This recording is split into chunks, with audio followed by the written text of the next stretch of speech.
Tonight, the owner of a mid-state pet shop is facing an animal cruelty charge. Investigators made the claim after inspecting his shop last week, but tonight that shop owner says he's not being cruel to his animals at all. News Channel 5's Jason Lamb has both sides to this story, new at 6:30.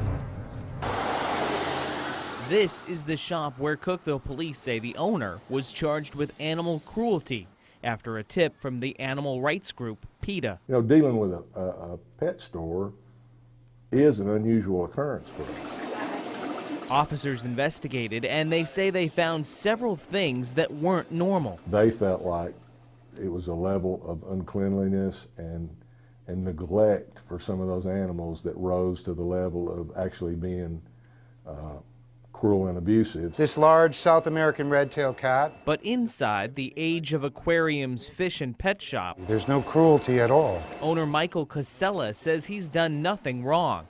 Among some of the concerns in the officer's report were several fish tanks, including this outdoor one that was listed as dirty with algae growing inside, with the fish left out in the sun. And they're applying common sense to this investigation and things that they just know from their life experiences and know this was not good for those animals. But Casella, who says he has degrees in wildlife and fisheries science, says that's the kind of environment a tropical fish is used to. The tank has some natural sediments, but it has floating plants that we sell off the top, and they're shading the aquarium, keeping it cool and keeping the algae from growing.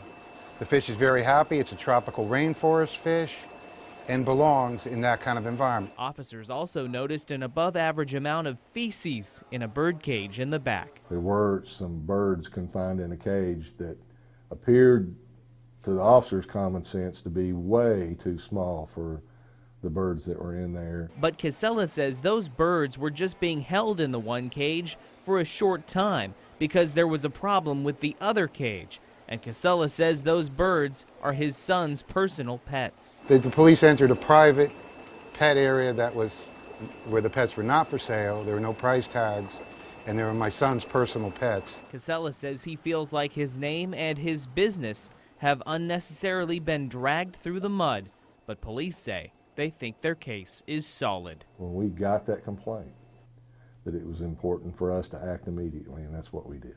The owner now has to face a judge for that animal cruelty charge. His court date is August 26th. Reporting in Cookeville tonight, Jason Lamb, News Channel 5 HD. The owner of that store says because of the complaint, they are only selling fish and fish supplies from now on.